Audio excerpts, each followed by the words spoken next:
ഒരു ദിവസം ഞാൻ താമസിക്കുന്ന ഹോട്ടലിലേക്ക് എന്നെ തേടി 2 പേര് എത്തുകയാണ്. 6 or 7 സിനിമകളിൽ സഹസംവിധാനമായി ജോലി ചെയ്ത ഒരാളാണ്.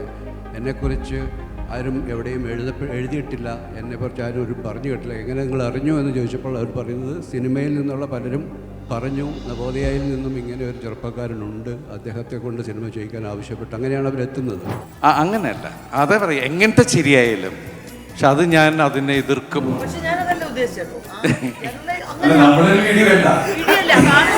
അന്ന് 2 സീനിലിട്ട് ഞാൻ അഭിനയിച്ചു.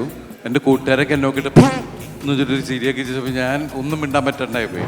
45 വർഷക്കാലം നമ്മുടെ മുമ്പിൽ നിൽക്കുന്ന ഈ മഹാ നടൻ്റെ മുമ്പിൽ ശിവയുടെ സിനിമകൾ എൻ്റെ ജീവിതത്തിൽ ഇത്ര കാലം പോയാലും മറക്കാൻ പറ്റാത്ത ഒരുപാട് കഥാപാത്രങ്ങളെ. എൻ്റെ ജീവിതത്തിൽ ഒരു വലിയ ദുരന്തം സംഭവിച്ച് ഭാര്യ ഇവിടെ തിരുവനന്തപുരത്ത് ആശുപത്രിയിലും ഏതാണ്ട് 1.5 മാസം അച്ഛനെയും അമ്മയും പോലെ 2 പേരും ചോറും കറിയും ഒക്കെ വെച്ച് തന്ന ആ ദിവസങ്ങളൊക്കെ ഞാൻ നന്ദിയോടെ തന്നെ സ്മരിക്കുകയാണ്. മഞ്ഞിൽ വിരിഞ്ഞ പൂക്കളിൽ അസിസ്റ്റന്റ് ഡയറക്ടർ സിബി മലയിൽ എന്നിട്ടിട്ടുണ്ടെങ്കിലും ഒരിക്കലും ഞാൻ സിബിയുടെ ഗുരുവല്ല, സിബി എൻ്റെ ശിഷ്യനുമാണ്. സഹസംവിധാനം സിബി മലയിൽ നിന്നുണ്ടെങ്കിലും സിബി എൻ്റെ അസോസിയേറ്റീവ് അല്ലായിരുന്നു, ഞാൻ എൻ്റെ സംവിധായകനുമല്ല. പ്രിയ തിയേറ്ററിൻ്റെ വരാന്തയിൽ ഞാൻ നിൽക്കുകയാണ്. അതൊരു ചെറിയ തിയേറ്ററാണ്, അവിടെ ആരുമില്ല. കുറച്ച് നേരം ഞാൻ കഴിഞ്ഞപ്പോൾ ഞാൻ ക്യാൻറ്റീനിലൊരു ബോയ് ഉണ്ട്, അവൻ്റെ അടുത്ത് ചോദിച്ചു ഈ പടം എങ്ങനെയുണ്ടെന്ന് ചോദിച്ചു. എൻ്റെ പടം. അയാൾ പറഞ്ഞു, സാറേ ഇതൊരു ഗുസ്തി പടമാണ്, പോയി അപ്പുറത്തെ പടങ്ങൾ ഏതെങ്കിലും കാണാൻ. ഈ തിരുവനന്തപുരത്ത് എല്ലാവരും ഇടുന്നൊരു ബെൽറ്റ് ഉണ്ടായിരുന്നു, അതിൻ്റെ പേരാണ് ട്രിവാൻഡ്രം ബെൽറ്റ്. അപ്പോൾ ആ ബെൽറ്റ് ഇട്ടിരുന്ന ഒരാളാണ് സിബി. നമ്മൾ മരിച്ചു കഴിയുമ്പോഴാണ് നമ്മളെക്കുറിച്ച് ആൾക്കാർ നല്ലത് പറയുന്നത്. അതൊന്നും നമുക്ക് കേൾക്കാനുള്ള ഭാഗ്യം ഉണ്ടാകുകയില്ല. പ്രിയപ്പെട്ട സിബിക്ക് സ്നേഹപൂർവ്വം മമ്മൂട്ടി ചേട്ടൻ. Sibi Malayils Disciples in association with Ginger Media presents Happy Peanut Butter and Global Education Consultants. Sibi Malayils Muttaram Kunnupiyo celebrating 40 years, co-presented by Aquastar UPVC Gutters and Disart Interiors in association with Arabian Gold and Diamonds, Luella, Indira Gandhi Group of Institutes, Single Bob and Pickles and Spices, Hammer Interiors. Happy Peanut Butter, a healthy source of protein. Global Educational Consultants. Be a global citizen. Aquastar Rainwater Pipes. മറ്റെല്ലാം ചുമ്മാ. ഇന്ന് മുത്താരംകുന്ന് എന്ന മനോഹര സിനിമയുടെ 40ാം ജന്മദിനമാണ് നമ്മളിവിടെ ആഘോഷിക്കുന്നത്. അതിനുവേണ്ടിയാണ് നമ്മളിവിടെ ഒത്തുചേർന്നിട്ടുള്ളത്. കഴിഞ്ഞ 40 വർഷമായിട്ട് 47 സിനിമകൾ നമുക്ക് നൽകിക്കൊണ്ട് മലയാള സിനിമയ്ക്ക് എന്നല്ല ഇന്ത്യൻ സിനിമയ്ക്ക് തന്നെ ഒട്ടുമിക്ക ഒരുപാട് ഹിറ്റുകൾ സമ്മാനിച്ചിട്ടുള്ള നമ്മുടെ സിബി സാറിൻ്റെ മുമ്പിൽ ഇവിടെ ഇരുന്നുകൊണ്ട് സംസാരിക്കാൻ പറ്റുന്നത് തന്നെയാണ് ഏറ്റവും വലിയ ഭാഗ്യമായിട്ട് കരുതുന്നത്.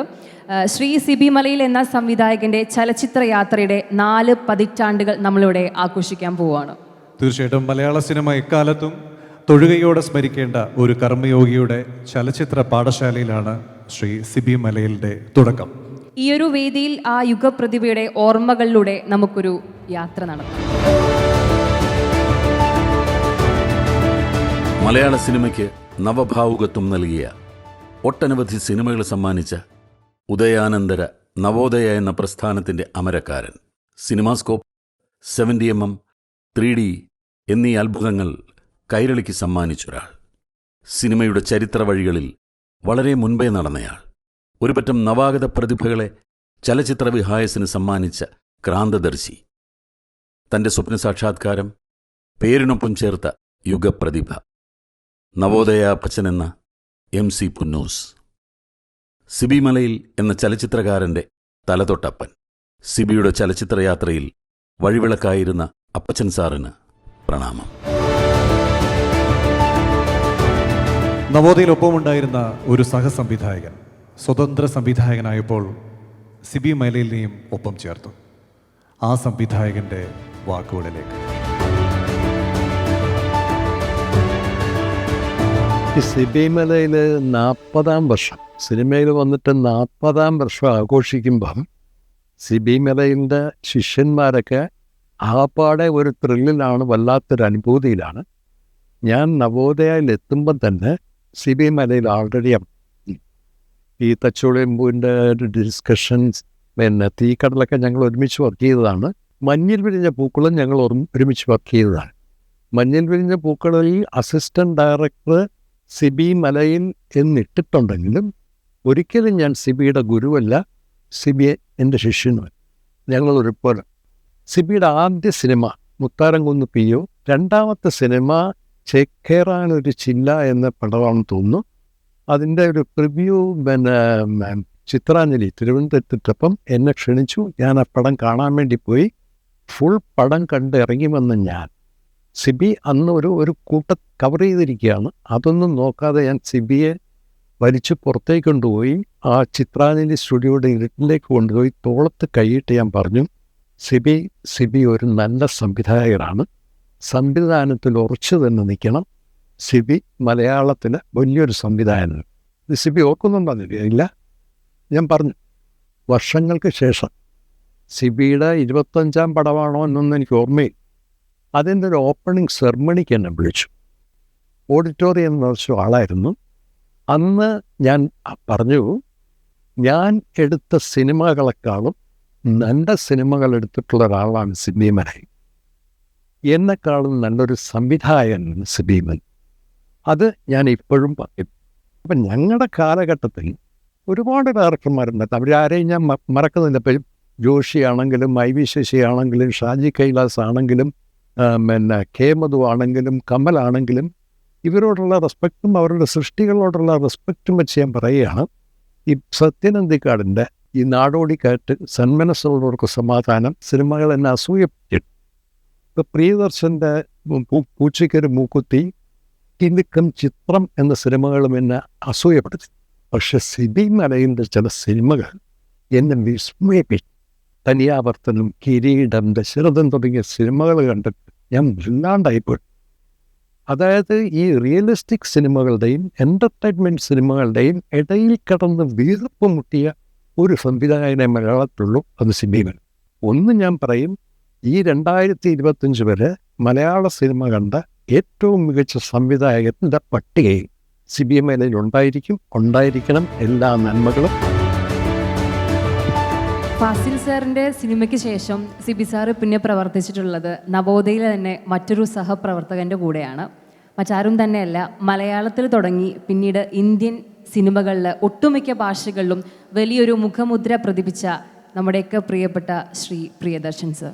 പ്രിയൻ സാറിനെ ആശംസകൾ പറയുന്നതിന് വേണ്ടി ഈ വേദിയിലേക്ക് ഹാർദവമായി സ്വാഗതം ചെയ്യുന്നു. Sir please come to the stage. Fazil പറഞ്ഞ പോലെ പൂച്ചയ്ക്കൊരു മൂക്കുത്തിയിലും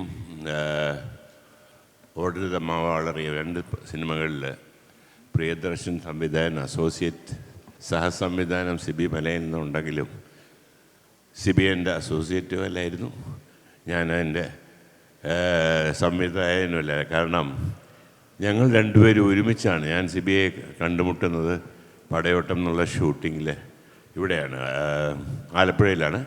അന്നത്തെ ഈവനിങ്ങളിൽ ഞങ്ങൾ ഒരുമിച്ച് കൂടുതലും സിനിമയെക്കുറിച്ചുള്ള സംസാരിക്കുകയൊക്കെ ചെയ്യുന്നൊരു കാലഘട്ടം ഉണ്ടായിരുന്നു. എവിടേക്കാണ് പോകുന്നതെന്ന് നിശ്ചയമില്ലാത്ത രീതിയിലാണ് രണ്ടുപേരുടെയും പോക്കെങ്കിലും അന്നൊരു തീരുമാനം, ആദ്യമായിട്ട് ആരാണ് സിനിമ എടുക്കുന്നത് അതിൽ അത് ഞാനാണെങ്കിൽ സിബി കൂടെ ഉണ്ടാവും, സിബി ആണെങ്കിൽ ഞാൻ കൂടെ ഉണ്ടാവും. ആ ഒരു തീരുമാനം ഞങ്ങൾ എടുത്തിരുന്നു. അത് അങ്ങനെയാണ് പൂച്ചയ്ക്കൊരു മൂക്കുത്തി എന്ന് പറഞ്ഞ സിനിമ തുടങ്ങിയപ്പോൾ സിബി എന്നോടൊപ്പം ചേർന്നത്. ആ സിനിമ നടക്കുന്ന കാലത്ത് ഈ തിരുവനന്തപുരത്ത് എല്ലാവരും ഇടുന്നൊരു ബെൽറ്റ് ഉണ്ടായിരുന്നു, അതിൻ്റെ പേരാണ് ട്രിവാൻഡ്രം ബെൽറ്റ്. അപ്പോൾ ആ ബെൽറ്റ് ഇട്ടിരുന്ന ഒരാളാണ് സിബിയും. അങ്ങനെ ആ ബെൽറ്റിൽ ഉള്ള ഒരു മൂമെൻറ്റുകൾക്കിടയിൽ ഓർഡർ ദമ്മാവ എന്ന് പറഞ്ഞ സിനിമ കഴിഞ്ഞ ശേഷം വന്നുപെട്ട സിനിമയാണ് ഈ മുത്താരംകുന്ന് പിയോ. സോ അത് തീർച്ചയായിട്ടും ഞാൻ ആ മുത്താരംകുന്ന് പിയോയുടെ ഫസ്റ്റ് കോപ്പി കണ്ടിട്ടുണ്ട്. ആ കോപ്പി കണ്ട സമയത്ത് സത്യം പറഞ്ഞാൽ ഫാസിൽ പറഞ്ഞ പോലെ തോന്നി, ഞാൻ പലപ്പോഴും പറഞ്ഞിട്ടുണ്ട്, ഞാനൊരു സംവിധായകനാണെങ്കിൽ എന്നെക്കാട്ടിലും നല്ലൊരു സംവിധായകൻ, എന്നെക്കാട്ടിലും മികച്ചൊരു സംവിധായകനെ ഞാൻ കൺസിഡർ ചെയ്യുന്ന മലയാളത്തിലെ എൻ്റെ അതേ പീരീഡിൽപ്പെട്ട ആളുകൾ സിബി തന്നെയാണ് ഏറ്റവും മുമ്പിൽ നിൽക്കുന്നത്. എനിക്കൊരു ഭാഗ്യം കൂടെ ഉണ്ടായി, ചേക്കേറാനൊരു ചില്ല എന്ന സിനിമയുടെ ഡയലോഗ്സോ അല്ലെങ്കിൽ സ്ക്രീൻ പ്ലേ എഴുതാനും കൂടെ സിബിയോടൊപ്പം കൂടാൻ സാധിച്ചു. പക്ഷേ ഇതിനെല്ലാം മുകളിൽ എന്താണെന്ന് വെച്ചാൽ ഞങ്ങൾ ഒരുമിച്ച്, ഞങ്ങളുടെ കുടുംബങ്ങൾ ഒരുമിച്ച് ഒരുപാട് വർഷം മദ്രാസിൽ താമസിച്ചാണ്. ഈ എൻ്റെ കുട്ടികളും സിബിയുടെ കുട്ടികളൊക്കെ ഒരുമിച്ച് വളർന്നവരാണ്. ഇന്നും അതുകൊണ്ട് ഒരു കുടുംബം എന്നുള്ളൊരു ബന്ധം ഞങ്ങളിന്നും കാത്തു സൂക്ഷിക്കുന്നു, ഒരു സുഹൃത്ത് ബന്ധവും. Thank you so much sir. സാറിൻ്റെ ആശംസ ഏറ്റവും ഗംഭീരമാക്കുന്നുണ്ട് ഇന്ന് ഈ സദസ്സിനെ. നമ്മളിനിയും സാറിൻ്റെ ആദ്യ സിനിമയായ മുത്താരം കുന്നിലേക്കൊരു യാത്ര പോകാനാണ് ശ്രമിക്കുന്നത്. തീർച്ചയായും ശുദ്ധമായ കുറച്ച് എന്താ പറയുക, ഗ്രാമത്തിൻ്റെ അന്തരീക്ഷം നമുക്ക് കാണിച്ചു തന്ന, അതുപോലെ തന്നെ പച്ച മനുഷ്യന്മാരുടെ ഗ്രാമീണ ജീവിതങ്ങളെ വരച്ചിട്ടൊരു സിനിമയായിരുന്നു മുത്താരം കുന്ന് പിയോ. മുത്താരം കുന്ന് പിയോയിലൂടെ നമ്മുടെ സിബി സാറിൻ്റെ സഞ്ചാര വഴികളിലൂടെ നമുക്കൊരു ചെറിയ യാത്ര പോവാം. കൊട്ടാരക്കര താലൂക്കിലെ മേലില എന്ന ഗ്രാമം 1985 ജനുവരി 7 ആ ഗ്രാമത്തിന് പുതിയൊരു വിലാസം കൈവന്നു. മുത്താരം കുന്ന് പിഒ.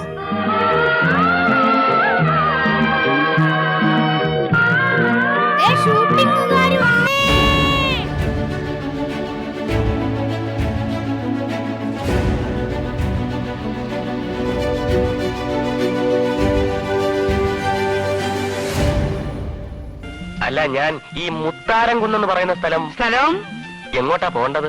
ചലച്ചിത്ര രംഗത്തേക്ക് കടന്നു വന്ന സമർപ്പിത ചിത്തനായൊരു നവാഗത സംവിധായകന്റെ പുതിയ ചലച്ചിത്ര വിലാസം കൂടിയായിരുന്നു മുത്താരം കുന്ന് പിഒ. 1985 ജൂൺ 21 മലയാള സിനിമയിൽ പിൽക്കാലത്ത് നവഭാവുകത്വത്തിന്റെ പുതുമുദ്രകൾ ചാർത്തിയ നിരവധി സിനിമകൾ മലയാളികൾക്ക് സമ്മാനിക്കാൻ ഒരു സംവിധായകന്റെ പേര് തിരശീലയിൽ തെളിഞ്ഞു. സിബി മലയിൽ. പ്രണയിനിയെ സ്വന്തമാക്കാൻ നായകൻ പ്രയോഗിച്ച ഒരു കുതന്ത്രമുണ്ട്. ഏറ്റവും ഗംഭീരമായ സംവിധായകന്റെ ഒരു ബ്രില്യൻസ് ആണത്. നമുക്ക് നോക്കാം ആ കുതന്ത്രം തന്ത്രമാക്കി എങ്ങനെയാണ് അദ്ദേഹം മുമ്പോട്ടേക്ക് വെച്ചത്. പ്രിയപ്പെട്ട അനുജത്തി അമ്മണിക്കുട്ടി അറിയുന്നതിന് മമ്മൂട്ടി ചേട്ടൻ എഴുതുന്നത്, അമ്മണിക്കുട്ടിയുടെ നാട്ടിലുള്ള ഏതോ ഒരു പോസ്റ്റ് ഓഫീസിൽ എൻ്റെ ഒരു ആത്മാർത്ഥ സുഹൃത്ത് പോസ്റ്റ് മാസ്റ്ററായി ജോലി ചെയ്യുന്നുണ്ട്. പേര് ദിലീപ് കുമാർ. അനുജത്തി അവനെ കാണുകയാണെങ്കിൽ എനിക്കൊരു കത്തെഴുതാൻ പറയണം. എൻ്റെ ഫോട്ടോ ആവശ്യമുണ്ടെങ്കിൽ അവനോട് ചോദിച്ചാൽ മതി. അവനെ കാണാൻ കഴിയാത്ത രീതിയിൽ മമ്മൂട്ടി ചേട്ടന് വലിയ ദുഃഖമുണ്ടെന്ന് അനുജത്തി പറയണം. എന്നിട്ട് എനിക്ക് വീണ്ടും എഴുതുക, സ്വന്തം മമ്മൂട്ടി ചേട്ടൻ. 40 കൊല്ലം മുമ്പ് മുത്താരംകുന്ന് പിഒയിലെ KJ ഹൗസിൽ താമസിക്കുന്ന അമ്മിണിക്കുട്ടി പ്രണയിച്ചത് ദിലീപ് കുമാറിനെയാണെങ്കിലും അത് എതിർത്തത് ദേവാനന്ദാണെങ്കിലും ആരാധിച്ചത് മമ്മൂട്ടിച്ചേട്ടനെയാണ്. ആ മമ്മൂട്ടിച്ചേട്ടൻ ഇന്നും ശബ്ദ സാന്നിധ്യമായി നമ്മോടൊപ്പം ചേരുകയാണ്. സ്വാഗതം. നമസ്കാരം. സിബി മലയിൽ സിനിമയിൽ 40 വർഷം തികയ്ക്കുകയാണ്. എൻ്റെ തുടക്കകാലത്ത് പടയോട്ടം എന്ന സിനിമയിലേക്ക് എന്നെ നിർദ്ദേശിച്ചത് സിബി മലയിലാണ്. എന്ത് കണ്ടിട്ടാണോ എന്ത് ധൈര്യത്തിലാണോ സിബി എന്നെ നിർദ്ദേശിച്ചതെന്ന് എനിക്കറിയില്ല. ആ സിനിമയിൽ ഒരുപാട് ദിവസം ഞങ്ങൾ ഒന്നിച്ചുണ്ടായിരുന്നു. ആ സൗഹൃദം കുറേ നാൾ നീണ്ടു നിൽക്കുകയും ചെയ്തു. അക്കാലത്ത് എനിക്ക് ധാരാളം കത്തുകൾ വരുമായിരുന്നു. എന്നെ ഇഷ്ടപ്പെടുന്നവരും എൻ്റെ സിനിമകളെക്കുറിച്ച് അഭിപ്രായം പറയുന്നവരും എല്ലാം എഴുതുന്ന കത്ത്. അത് മദ്രാശിയിലെ എൻ്റെ ഒരു ഹോട്ടൽ മുറിയിലെ അഡ്രസ്സിലാണ് വരിക. അങ്ങനെ എനിക്ക് വന്നൊരു കത്ത് പൊട്ടിച്ച് വായിച്ചിട്ടാണ് ശ്രീനിവാസൻ ആ കത്തിൽ നിന്ന് കിട്ടിയ ഒരു ഇൻസ്പിറേഷനാണ് സിബിയുടെ ആദ്യ ചിത്രത്തിന് ആധാരം എന്ന് ഞാൻ പറയുന്നില്ല, പക്ഷേ അതും ഒരു കാരണമാണ്. ആ ചിത്രത്തിൽ അങ്ങനെ ഒരു പ്രയോഗമുണ്ട്. ഒരു ആരാധിക എന്നെ മമ്മൂട്ടി ചേട്ടൻ എന്ന് വിളിക്കുന്നൊരു പ്രയോഗം. അതെല്ലാം കഴിഞ്ഞ് പിന്നീട് സിബി എന്നെ വെച്ച് ഒരുപാട് നല്ല ചിത്രങ്ങൾ ചെയ്തിട്ടുണ്ട്. സിബി എന്ന സംവിധായകൻ്റെ കഴിവളക്കണമെങ്കിൽ എനിക്ക് 2 സിനിമകൾ തന്നെ ധാരാളമാണ്. ഒന്ന് തനിയാവർത്തനവും 2 ഓഗസ്റ്റ്. രണ്ടും 2 ധ്രുവങ്ങളിലുള്ള സിനിമയാണ്. അങ്ങനെ ആ സിബി മലയിൽ എനിക്ക് മാത്രമല്ല മലയാള സിനിമയ്ക്ക് ഒരുപാട് നല്ല കഥാപാത്രങ്ങളെയും നല്ല ചിത്രങ്ങളെയും സമ്മാനിച്ച 40 വർഷങ്ങളാണ് പൂർത്തിയായിരിക്കുന്നത്. അദ്ദേഹത്തിന് സ്നേഹാശംസകൾ നേരാൻ ആദ്യ ചിത്രത്തിലെ ആ കഥാപാത്രത്തിന് ഞാൻ ഒന്നുകൂടെ കടമെടുക്കുന്നു. പ്രിയപ്പെട്ട സിബിക്ക് സ്നേഹപൂർവ്വം മമ്മൂട്ടി ചേട്ടൻ. മുത്താരം കുന്ന് പിഒ ഇന്നത്തേക്ക് 40 വർഷം ആഘോഷിക്കുമ്പോൾ ഈ ഒരു ആഘോഷത്തിൽ വളരെ സജീവമായിട്ട് പങ്കെടുക്കണമെന്ന് ആഗ്രഹിച്ച ഒരു വ്യക്തി ഉണ്ടായിരുന്നു. മുത്താരം കുന്നിൻ്റെ നിർമ്മാതാവ്. അദ്ദേഹത്തിനെ ആദരിക്കാനായിട്ട് സിബി സാറിനെ ഞാനൊന്ന് വേദിയിലോട്ട് ക്ഷണിക്കുകയാണ്.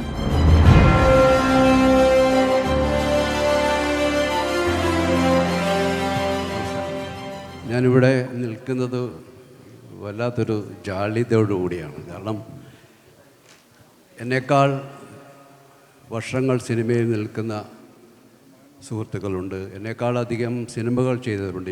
എൻ്റെ മുമ്പിൽ പ്രിയദർശനുണ്ട്. ഞാൻ സംവിധാനത്തെ രംഗത്തേക്ക് വരുന്നതിന് 1 വർഷം മുമ്പ് പ്രിയൻ സംവിധാന രംഗത്തേക്ക് വന്നയാളാണ്. ഏതാണ്ട് 100ഓളം ചിത്രങ്ങളിലേക്ക് പ്രിയൻ അദ്ദേഹത്തിൻ്റെ ചലച്ചിത്ര ജീവിതത്തിൽ 100ാമത്തെ ചിത്രത്തിലേക്ക് അടുക്കുകയാണ്.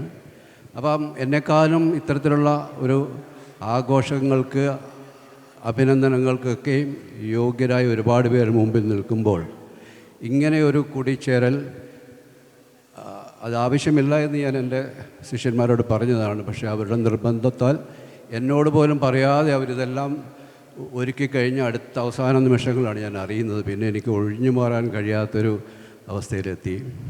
നമ്മൾ പറയാറുണ്ട്, നമ്മൾ മരിച്ചു കഴിയുമ്പോഴാണ് നമ്മളെക്കുറിച്ച് ആൾക്കാർ നല്ലത് പറയുന്നത്. അതൊന്നും നമുക്ക് കേൾക്കാനുള്ള ഭാഗ്യം ഉണ്ടാകുകയില്ല. ഇന്നെന്തായാലും ഇവിടെ വന്നിരിക്കുന്ന എല്ലാവരും എന്നെക്കുറിച്ച് കുറേ നല്ല കാര്യങ്ങൾ പറയും. അത് കേൾക്കാറുള്ള ഭാഗ്യമുണ്ട് എന്ന് മാത്രം. എൻ്റെ ആദ്യത്തെ സിനിമയിലേക്ക് എത്തിയ ഒരു അവസരത്തെ ഓർക്കുകയാണ് ഈ സമയത്ത്. ഞാൻ പ്രിയൻ്റെ കൂടെ ഓടരുതാമ്മ ആളറിയാം സിനിമയുടെ ഒരു പോസ്റ്റ് പ്രൊഡക്ഷൻ വർക്കുകൾ നടക്കുമ്പോൾ ഒരു ദിവസം ഞാൻ താമസിക്കുന്ന ഹോട്ടലിലേക്ക് എന്നെ തേടി 2 പേര് എത്തുകയാണ്. ഒരാൾ നല്ല ഉയരത്തിൽ വെളുത്ത് താടിയൊക്കെ വെച്ച ഒരാൾ അധികം ഉയരമില്ലാത്ത മുണ്ടൊക്കെ എടുത്തൊരു ഒരു മനുഷ്യൻ. ഇവർ 2 പേര് വന്നു.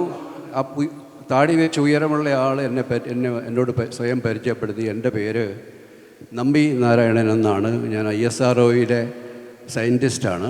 ഞാൻ വന്നിരിക്കുന്നത് എൻ്റെ ബ്രദറാണ് എൻ്റെ കൂടെയുള്ളത്. അദ്ദേഹം മുമ്പ് ഒരു സിനിമ ചെയ്തിട്ടുണ്ട്, ജോഷി സാറിനെ വെച്ചിട്ട് പെരിയില്ല നാം എന്നൊരു സിനിമ. രണ്ടാമതായിട്ടൊരു സിനിമ ചെയ്യാനായിട്ട് അദ്ദേഹത്തിന് ആഗ്രഹമുണ്ട്. അതിനാണ് ഞങ്ങൾ നിങ്ങളുടെ അടുത്തേക്ക് വന്നതെന്ന് ചോദിച്ചു. ഞാൻ പറഞ്ഞു, നിങ്ങൾക്ക് എങ്ങനെയാണ് എന്നെ അറിയാവുന്നത്? ഞാൻ 6 or 7 സിനിമകളിൽ സഹസംവിധാനമായി ജോലി ചെയ്ത ഒരാളാണ്. എന്നെക്കുറിച്ച് ആരും എവിടെയും എഴുതിയിട്ടില്ല, എന്നെക്കുറിച്ച് ആരും പറഞ്ഞു കേട്ടില്ല. എങ്ങനെ നിങ്ങൾ അറിഞ്ഞു എന്ന് ചോദിച്ചപ്പോൾ അവർ പറയുന്നത്, സിനിമയിൽ നിന്നുള്ള പലരും പറഞ്ഞു, നവോദയയിൽ നിന്നും ഇങ്ങനെ ഒരു ചെറുപ്പക്കാരനുണ്ട്, അദ്ദേഹത്തെ കൊണ്ട് സിനിമ ചെയ്യിക്കാൻ ആവശ്യപ്പെട്ടു. അങ്ങനെയാണ് അവരെത്തുന്നത്. അത് എന്നെ അത്ഭുതപ്പെടുത്തി. കാരണം സാധാരണ ഒരു സംവിധായകൻ ആദ്യത്തെ സിനിമയ്ക്ക് വേണ്ടിയിട്ട് ഒരുപാട് അലച്ചിലുകളുണ്ട്. ഒരു കഥ എഴുതി നിർമ്മാതാവിനെ കൺവിൻസ് ചെയ്ത് ഒരു പ്രോജക്റ്റ് ഉണ്ടാക്കുക എന്നുള്ളത്.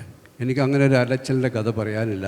എൻ്റെ സുഹൃത്തായ കമൽ ഉൾപ്പെടെയുള്ളവരൊക്കെയും കോടമ്പക്കത്ത് പോയി സിനിമയിൽ ഒരുപാട് സ്ട്രഗിൾ ചെയ്ത് വന്നവരാണ്. എനിക്കങ്ങനെ ഒരു അവസരം, അങ്ങനൊരു സാഹചര്യം ഉണ്ടായില്ല. അതും ഒരു ദൈവ നിയോഗമായിട്ട് ഞാൻ കാണുകയാണ്. ആ സിനിമയുടെ നിർമ്മാതാവ് എൻ്റെ അടുത്ത് മുമ്പിലേക്ക് ഒരേ ഒരു കണ്ടീഷൻ മാത്രമാണ് വെച്ചത്. താരങ്ങളെ, അഭിനേതാക്കളെ ഒന്നും എനിക്കൊരു വിഷയമല്ല. എനിക്ക് നിങ്ങൾ ചെയ്യുന്നൊരു നല്ല സിനിമ മാത്രമാണ് എൻ്റെ ആവശ്യം. അതൊരു സ്വാതന്ത്ര്യം ഉപയോഗിച്ചുകൊണ്ടാണ് ഞാൻ ഒരു കഥ അന്വേഷിച്ചത്. അപ്പോഴാണ് ജഗദീഷിൻ്റെ ഒരു കഥയുണ്ടെന്നറിയുന്നത്. ആ കഥ ശ്രീനിയുമായിട്ട് ഷെയർ ചെയ്തു. അങ്ങനെയാണ് മുത്താരം കുന്ന് സംഭവിക്കുന്നത്. ആ സമയത്ത് എനിക്ക് വളരെ അടുപ്പമുള്ള നടന്മാരായിരുന്ന മുകേഷും ജഗദീഷും ശ്രീനിയും ഒക്കെയും ആ സിനിമയുടെ ഭാഗമാകുകയും ചെയ്തു. അങ്ങനെ ആദ്യ സിനിമയിൽ ഇത്രമാത്രം സ്വാതന്ത്ര്യത്തോടെ ഒരു സിനിമ ചെയ്യാനുള്ള അവസരം ലഭിച്ച ആ ഒരു അവസരത്തെ ഞാൻ എന്നാൽ കഴിയുന്ന വിധത്തിൽ അത് പ്രേക്ഷകരിലേക്ക് എത്തിക്കാൻ ശ്രമിച്ചു. അതിനൊരു നിർമ്മാതാവ് ചിത്രം പൂർത്തിയാക്കി കഴിഞ്ഞ ഒരു വിതരണക്കാരനെ ഞാൻ അന്വേഷിച്ച് നടന്നപ്പോൾ ഞങ്ങൾ ഒരുപാട് അലഞ്ഞ ശേഷം അക്കാലത്തെ മലയാളത്തിലെ ഏറ്റവും വലിയ നിർമ്മാണ വിതരണ സ്ഥാപനമായ ജൂബിലി ആ സിനിമ ഏറ്റെടുക്കാൻ തയ്യാറായി. ജോയി തോമസ് ഇവിടെയുണ്ട്. അങ്ങനെ ഒരുപാട് വലിയ വലിയ സുഹൃത്തുക്കളുടെ വലിയ വലിയ സഹായങ്ങളോടുകൂടി എൻ്റെ ആദ്യത്തെ സിനിമ സംഭവിക്കുകയാണ്. പക്ഷേ തിയേറ്ററുകളിലെത്തിയ ദിവസം 1985 ജൂൺ 21 എന്ന് പറയുന്നത് 40 വർഷം മുമ്പുള്ള ഈ ദിവസത്തിൽ ഞാൻ ആദ്യ സിനിമ കാണാനായിട്ട് പാലക്കാട് പ്രിയദർശിനി കോംപ്ലക്സിലേക്ക് എത്തുമ്പോൾ അതിനൊപ്പം 2 സിനിമകളാണ് അന്ന് ഇറങ്ങിയത്. ജോഷി സാറിൻ്റെ ഒന്നിങ്ങി വന്നെങ്കിൽ എന്ന സിനിമയാണ്. അതിൽ മമ്മൂട്ടിയും നദിയ മൊയ്തുവും ശങ്കറും അഭിനയിക്കുന്നു. നദിയ മൊയ്തു നോക്കത്താ ദൂരത്ത് കഴിഞ്ഞിട്ട് വളരെ സെൻസേഷണലായിട്ട് നിൽക്കുന്ന ഒരു സമയമാണ്. അതിന് വലിയ ആൾക്കാർ വളരെ പ്രതീക്ഷയോടെ നോക്കിക്കാണുന്നൊരു സിനിമയാണ്. മറ്റൊരു സിനിമ അക്കാലത്തെ ഏറ്റവും ഹിറ്റ് മേക്കറായിരുന്ന സംവിധായകൻ സാജൻ്റെ ഒരു നോക്ക് കാണാനെന്ന സിനിമയാണ്. അതിലും മമ്മൂട്ടിയാണ് നായകൻ. ബേബി ഷാനി ഡബിൾ റോളിൽ അഭിനയിക്കുന്ന ചിത്രമാണ്. അത് ബേബി ഷാനിയും വളരെ സെൻസേഷണലായിട്ടൊരു ചൈൽഡ് ആർട്ടിസ്റ്റായിരുന്നു. അംബികമ സിനിമയിലുണ്ടായിരുന്നു. അപ്പം ഞാൻ അവിടെ ചെല്ലുമ്പോൾ നൂൺ ഷോ കഴിഞ്ഞിരിക്കുന്നു. ഈ 2 തിയേറ്ററുകളിലും പ്രിയദർശിനിയിലും അരോമയുടെയും മുമ്പിൽ വലിയ നീണ്ട ക്യൂ, കോരിച്ചൊരിയുന്ന മഴയാണ്. കുടപിടിച്ച് സ്ത്രീകളും കുടുംബങ്ങളൊക്കെ ഇങ്ങനെ ടിക്കറ്റിനായി കാത്തിരിക്കുകയാണ്. പ്രിയ തിയേറ്ററിൻ്റെ വരാന്തയിൽ ഞാൻ നിൽക്കുകയാണ്. അതൊരു ചെറിയ തിയേറ്ററാണ്. അവിടെ ആരുമില്ല. കുറച്ച് നേരം ഞാൻ കഴിഞ്ഞപ്പം ഞാൻ ക്യാൻറ്റീനിലൊരു ബോയ് ഉണ്ട്. അവൻ്റെ അടുത്ത് ചോദിച്ചു, ഈ പടം എങ്ങനെയുണ്ടെന്ന് ചോദിച്ചു. എൻ്റെ പടം. അയാൾ പറഞ്ഞു, സാറേ ഇതൊരു ഗുസ്തി പടമാണ്, പോയി അപ്പുറത്തെ പടങ്ങൾ ഏതെങ്കിലും കാണാൻ, ജോഷി സാറിൻ്റെയോ സാജൻ്റെയോ പടം കാണാനാണ് പറഞ്ഞത്. ഇതാണ് എനിക്ക് എൻ്റെ സിനിമയെക്കുറിച്ച് ആദ്യം കിട്ടിയ ഒരു ഫസ്റ്റ് ഫീഡ്ബാക്ക്. പക്ഷേ ആ 2 തിയേറ്ററുകളിലെയും ടിക്കറ്റുകൾ ക്ലോസ് ചെയ്തു. കുറച്ച് പേര് തിരിച്ചു പോയി, കുറച്ച് പേര് ഇത് കാണാൻ വന്നു. അവരുടെ കൂടെ ഇരുന്നാണ് ഒരു കാൽഭാഗം തിയേറ്ററിൽ ആൾക്കാരുള്ളൂ. അവരുടെ കൂടെ ഇരുന്നാണ് ഞാൻ എൻ്റെ ആദ്യത്തെ സിനിമ കാണുന്നത്. പക്ഷേ ആൾക്കാർ റെസ്പോണ്ട് ചെയ്യുന്നുണ്ട്, ചിരിക്കുന്നുണ്ട്, കൈയടിക്കുന്നുണ്ട്. അത് ഒരാശ്വാസമായി. പക്ഷേ തിയേറ്ററിൽ വലിയ വിജയമായില്ലെങ്കിൽ പോലും ആ സിനിമ മുന്നോട്ട് പോകാനുള്ള ഒരു ഊർജ്ജം എനിക്ക് തന്നാണ്. ഈ ഒരു ആൾക്ക് ഇനിയും സിനിമകൾ ചെയ്യാൻ കഴിയുമെന്നുള്ളൊരു ധാരണ ഇൻഡസ്ട്രിയിലുള്ള ആൾക്കാർക്ക് തോന്നിയത് കൊണ്ടാവാം എന്നെ തേടി സിനിമകൾ വന്നത്. ഇന്ന് ഈ 40 വർഷത്തിന് ശേഷം ഇവിടെ നിൽക്കുമ്പോൾ ഞാൻ ആ പ്രിയ നിർമ്മാതാവിനെ ഓർക്കുകയാണ്. 1 മാസം മുമ്പാണ് അദ്ദേഹം നമ്മെ വിട്ടു പിരിഞ്ഞു പോയത്. അദ്ദേഹം ഇന്ന് വേദിയിൽ ഉണ്ടാകേണ്ട ആളായിരുന്നു.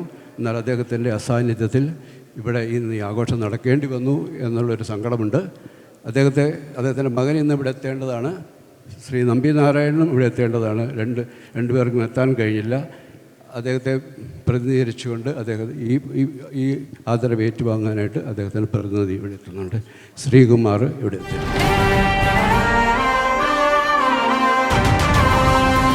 ഈ മൊമെൻറ്റോയിൽ സ്നേഹത്തോടു കൂടി കുറച്ച് വരികൾ എഴുതിയിട്ടുണ്ട്. അതൊന്ന് വായിക്കണം പ്ലീസ്. തീർച്ചയായിട്ടും. ആദ്യ ചിത്രത്തിലെ നിർമ്മാതാവായി എന്നോടൊപ്പം ചേർന്ന് നിന്ന പ്രിയപ്പെട്ട ജി സുബ്രഹ്മണ്യൻ്റെ ഓർമ്മകൾക്ക് മുന്നിൽ പ്രണാമം എന്ന ഹൃദയത്തിൽ നിന്നുള്ള വരികളാണ് സാറ് ആ മെമെൻറ്റോയിൽ എഴുതിയിട്ടുള്ളത്. 25,000 രൂപയ്ക്ക് അദ്ദേഹം സമ്മതിച്ചു. മുകേഷിന്റെ വാക്കുകളിലേക്ക്. ദാരാസിംഗ് പറഞ്ഞത് 15,000 രൂപയ്ക്ക് സമ്മതിച്ചെന്നാണ്.